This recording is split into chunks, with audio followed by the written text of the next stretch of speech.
Hello and welcome to Fast and Factual. I'm Utsaf Parekh and here are the top stories of the day. The International Criminal Court's prosecutor is seeking arrest warrants for Israeli Prime Minister Benjamin Netanyahu, his defense chief Yoav Gallant, and 3 Hamas leaders. This is over alleged war crimes. The 3 Hamas leaders include Yahya Sinwar, Mohammed Deif, and Ismail Haniyeh. The ICC's prosecutor accused the 5 men of committing crimes against humanity. Netanyahu has denounced the move, calling it outrageous. Iran's Supreme Leader Ayatollah Ali Khamenei has announced 5 days of mourning following the death of the country's President Ebrahim Raisi. On Sunday, Raisi was killed in a helicopter crash.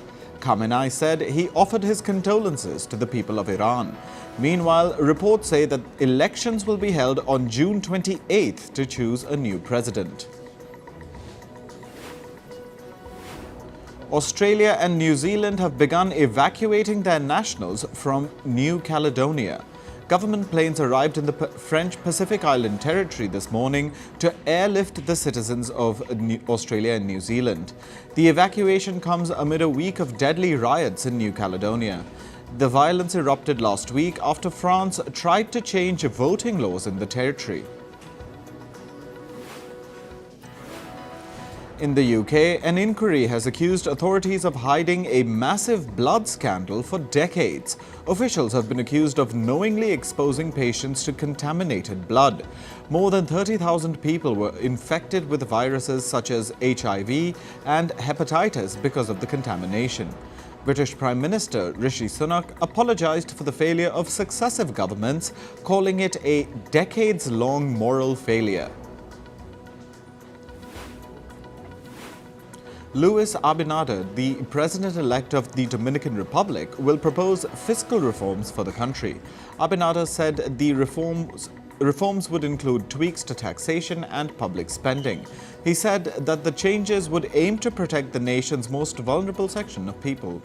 Abinader's remarks come just a day after being re-elected for a second term. Now for updates from India's parliamentary elections. More than 53 million people voted across 6 states and 2 union territories yesterday. Phase 5 of the polls saw a voter turnout of 60%. This was slightly less than the 62.4% turnout seen in the 2019 parliamentary elections. Meanwhile, in Jammu and Kashmir's Baramulla, voter turnout stood at 56.73%. This was the highest polling percentage in the constituency since 1984. 40 years ago, Baramulla had recorded a voter turnout of 61%. Jammu and Kashmir is voting for the first time since its special status was revoked in 2019. India's Prime Minister Narendra Modi has praised the high voter turnout in Baramulla. In a post on the social media platform X, the Prime Minister hailed the citizens' quote-unquote commitment to democratic values. In the state of Odisha, about 1,100 villagers in the Balangir district boycotted the election. 2 villages in the district refused to vote over delays in development work. They were demanding the construction of a school and a hospital. Clashes between Bharatiya Janata Party workers and All India Trinamool Congress workers were reported yesterday. This was while polls were underway in the state of West Bengal. BJP leader Arun Singh alleged that TMC workers were not letting people come out of their houses to cast their votes. Meanwhile, a TMC candidate accused BJP supporters of voter intimidation. 1 person was shot dead and 2 were severely injured in post-poll violence in the state of Bihar. Clashes erupted between BJP workers and Rashtriya Janata Dal workers this morning in Chhapra city. 2 people have been detained in connection with the violence. The internet has been suspended in Chhapra for 2 days. In Nashik city in the state of Maharashtra, a case has been registered against an independent candidate. He's accused of violating the election's model code of conduct. The candidate garlanded a voting enclosure before casting his ballot, which is a violation of the code. A photo of Mallikarjun Kharge, the chief of the Indian National Congress Party, was defaced in Kolkata.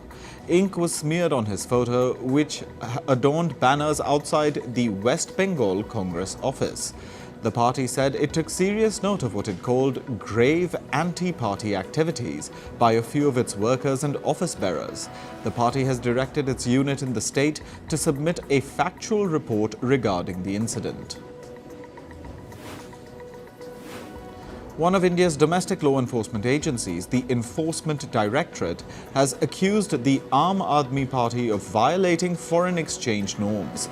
The ED said that the party received foreign funding amounting to 7.08 crore rupees or $850,000. This is between 2014 and 2022. This funding allegedly came from countries including the US, Canada, Australia, the UAE, and Oman. The Enforcement Directorate says that the AAP concealed the real identities of the donors. This was allegedly to circumvent restrictions on foreign donations to political parties. Meanwhile, the Enforcement Directorate has opposed an interim bail plea by Hemant Soren, the former Chief Minister of the state of Jharkhand. Soren had requested interim bail to campaign in the ongoing election. However, the agency quashed his plea, accusing him of attempting to thwart an investigation against him. Soren is currently under investigation for money laundering in an alleged land scam. In climate news, severe heatwave conditions are expected to persist in northern India for the next 5 days. The Indian Meteorological Department has issued a red alert for the states of Punjab and Haryana and the territories of Chandigarh and Delhi. The alert comes after Delhi's temperature soared to 47.4 degrees Celsius yesterday. Delhi's government has ordered immediate school closures for summer vacations. Authorities in Pakistan have urged people to stay indoors due to an extreme heat wave. Punjab in Pakistan, which is its most populous province, is shutting all schools for a week. This is the latest climate-related disaster to impact the country in recent years. Last month, heavy rains killed scores of people and destroyed several properties and farmland in Pakistan. The Amazon rainforest in Brazil has seen its largest wildfires on record in just the first 4 months of this year.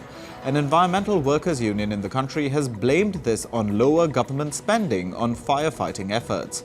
So far, over 12,000 square kilometers of the Amazon forest have burned between January and April. A severe hailstorm struck the Polish city Gniezno yesterday. The violent storm caused widespread flooding. Visuals from the city showed people wading through flooded streets while hailstones floated by. Weather officials say more storms are expected in Poland's west and southeast. A new report has questioned the effectiveness of the climate plans of major oil companies. It analyzed the climate plans of 8 major US and European oil and gas firms.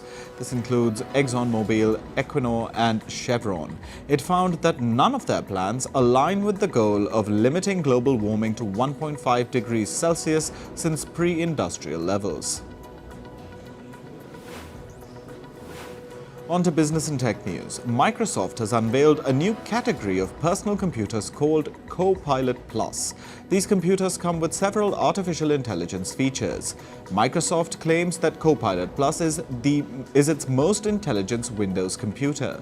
The computer has the ability to translate audio from over 40 languages into English in real time.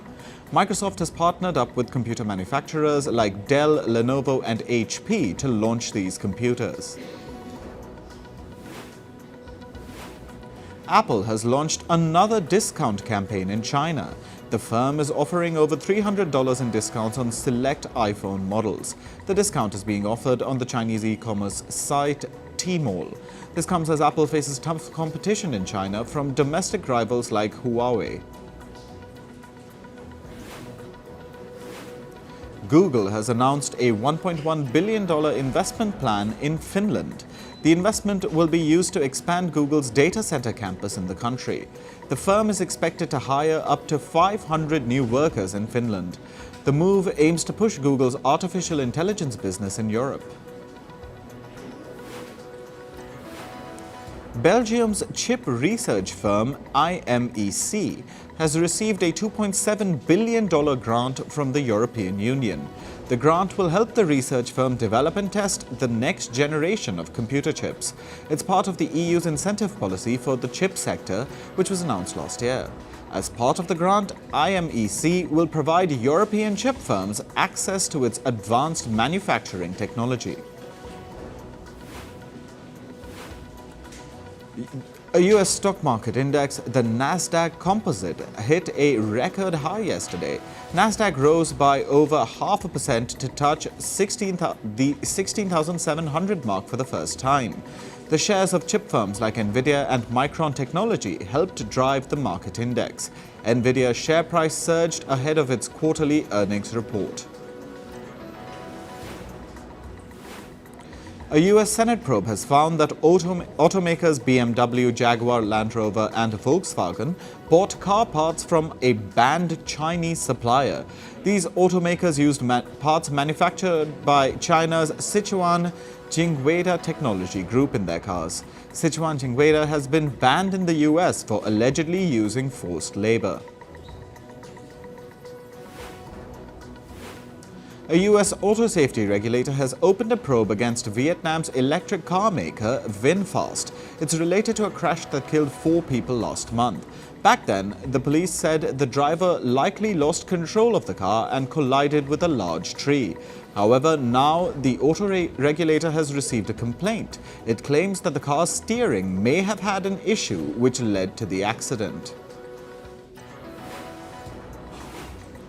American retail chain Target has said that it will reduce the prices of at least 5,000 products. These products range from food items like milk, meat and bread to diapers and paper towels. The move aims to attract more customers to Target stores. This comes amid lower consumer spending as high inflation remains in the country. The European pharma giant AstraZeneca plans to build a $1.5 billion manufacturing facility in Singapore. The facility will produce a category of cancer-killing drugs called antibody-drug conjugates. AstraZeneca's plan is supported by the Singapore government's Economic Development Board. The pharma giant aims to open the facility by 2029. Australia's telecom firm Telstra is laying off over 2,800 employees by the end of this year. This is about 9% of the firm's total workforce. Telstra's CEO says that the majority of job cuts will be in the enterprise business unit. The unit offers products like cloud technologies, devices and networks. Moving to sports, we start with cricket and the Indian Premier League. Kolkata Knight Riders will face Sunrisers Hyderabad today in the season's first playoff match. Kolkata and Hyderabad are the top 2 teams in the points table after the group stage. The match will take place at the Narendra Modi Stadium in the city of Ahmedabad. Security has been beefed up at the match venue after 4 suspected terrorists were arrested at Ahmedabad airport yesterday. Australia have added explosive batter Jake Fraser-McGurk to their travelling reserve for the T20 World Cup. The 22-year-old has been in red-hot form for the Delhi Capitals in the ongoing IPL tournament. He has amassed a total of 330 runs in 9 appearances. McGurk will act as a potential injury cover for the team during the World Cup. Former Indian captain MS Dhoni was spotted taking a bike ride through the streets of his hometown, Ranchi. Dhoni returned home the day after the Chennai Super Kings were eliminated from the IPL. The videos of him riding went viral on social media. In football, Liverpool forward Mohamed Salah has suggested that he will stay at the club for the next season. The 31-year-old was rumoured to be eyeing a move to the Saudi Pro League. Salah's contract with the English Premier League club ends in the summer of 2025. But in an online post, Salah said that he would do everything possible to win trophies for Liverpool next season. Meanwhile, Liverpool have appointed Arne Slot as its new manager. He will replace the departing coach Jurgen Klopp next season. Slot will formally take up his duties from the 1st of June. The 41-year-old had led the football club Feyenoord to the Dutch title last year and also won the Dutch Cup this season. Argentina have announced their provisional squad for the Copa America tournament. Lionel Messi will lead the defending champions at Copa America. The squad also features World Cup winners Julian Alvarez and Lautaro Martinez. However, Paulo Dybala has been omitted from the provisional list. England captain Harry Kane has secured his maiden European Golden Shoe. The Bayern Munich forward has scored a total of 36 goals this season. He is only the second player from England to win the award. The European Golden Shoe is given annually to the top scorer across Europe's football leagues. In tennis, the Women's Tennis Tour, or WTA, has announced a multi-year partnership with Saudi Arabia's sovereign wealth fund called the Public Investment Fund, or PIF. The PIF will be the first naming partner of the WTA's rankings. Additionally, the WTA finals will be held in Riyadh from 2024 to 2026, with record prize money on offer. The move represents a significant shift for the women's tour, which has previously hesitated to engage with Saudi partnerships. Tennis ace Rafael Nadal got a hero's welcome on his French Open return. Crowds chanted Nadal's name as he made his way onto the court for a training session. Nadal greeted the fans with his iconic smile and he waved at them. He has won the French Open a whopping 14 times in his career. In athletics, India's 4x400 mixed relay team has shattered the national record. They were participating in the Asian Relay Championships 2024 in Bangkok. The quartet of Mohammad Ajmal, Jyotika Sridandi, Amoj Jacob and Shubha Venkatesan clocked a time of 3 minutes and 14.12 seconds to bag a gold at the competition. Now for entertainment news. Japanese production house Studio Ghibli was awarded the prestigious Palme d'Or for this year's Cannes Film Festival. This marks the first time in the festival's 77-year history that a group has been given the award. Goro Miyazaki, the son of Studio Ghibli's co-founder Hayao Miyazaki, received the award. The Apprentice, a biopic on former US President Donald Trump, received massive accolades at the Cannes Film Festival this year.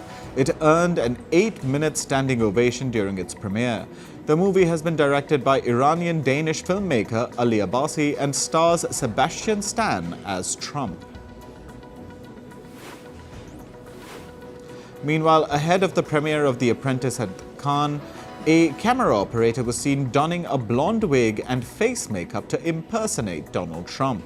He also wore Trump's signature baseball cap. However, the slogan on the cap was tweaked to read, and I quote, "Make America Gag Again." Actor Ryan Reynolds said he was surprised that Disney allowed the R-rating on his upcoming movie Deadpool and Wolverine. That's because he had expected significant pushback from the company.